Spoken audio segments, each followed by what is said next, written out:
The apostle and high priest of our profession. Hebrews 3:2 says, "Consider the apostle and high priest of our profession." What is our profession? Our profession is all of the above, everything related to our calling.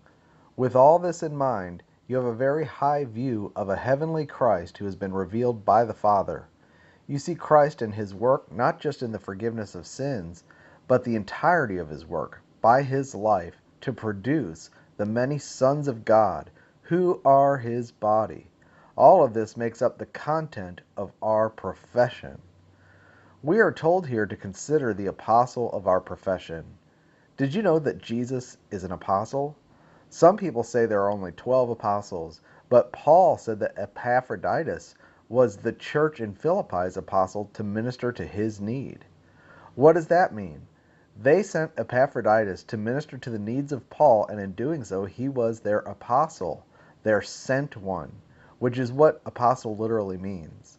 He was their representative and their ambassador. That is what an apostle is. There are many apostles. Yes, there's the magnified office of apostle that Paul and the others held, the special capital A apostle. However, there are little a apostles, quote, sent ones, unquote, that represent churches and represent Christ. This Jesus Christ is the apostle of our profession. He's our sent one. Sent where? Into the Holy of Holies and into the heavens. He is the ambassador and the representative of our profession in the heavens. We hold a profession concerning the revelation we've received of the heavenly Christ, the enthroned Christ. We believe his divinity, humanity, incarnation, death for our sins, and resurrection for our justification. We believe he purged our sins and sat down at the right hand of God, indicating that his whole work was finished. We also believe that he is working in this age to build up the church and will bring us into glory to be as he is before the throne. This is our profession. Now he represents us, saying, "Yes, Father, those who have this profession are my sheep, and I will lose none of them. They are mine to take care of." In fact, this is the nature of his prayer in John 17. Consider these words, John 17:5 through 8. "And now, Father, glorify me with thine own self, with the glory which I had with thee before the world was. I have manifested thy name unto the men which you've given me out of the world. Thine they were, and you gave them to me, and they have kept thy word.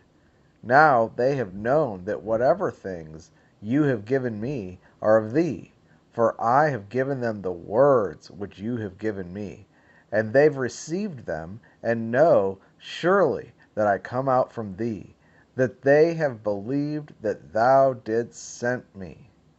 Here Jesus is praying in his high priestly role as the apostle of our profession. He tells the Father, "I have revealed you to them, and I have given them the words you gave me, and they have kept these words." By these words we know that he came from the Father. These words have revealed him to us and have become our profession. That profession is what saves us and qualifies us in the courts of heaven. He is our representative there, testifying that this profession is ours.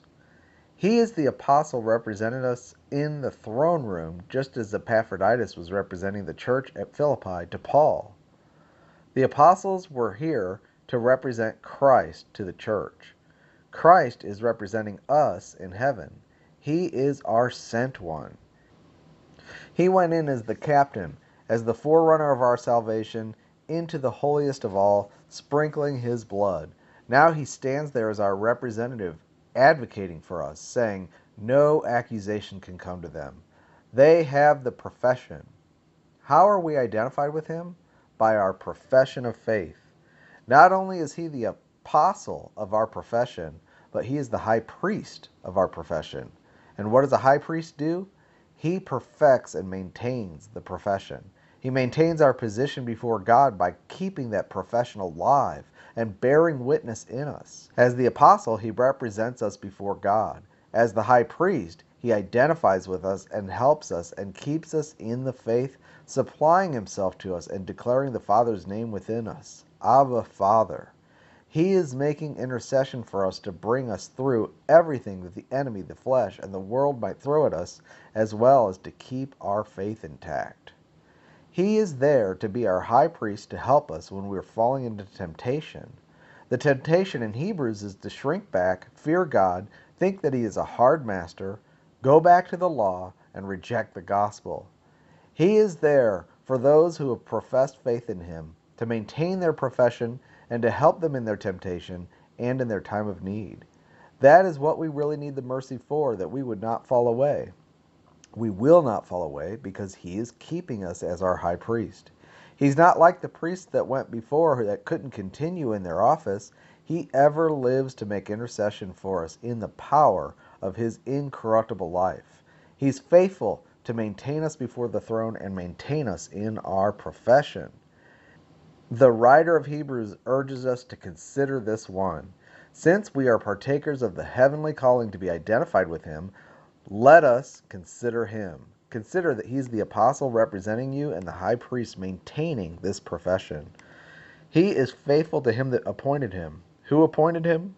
God did.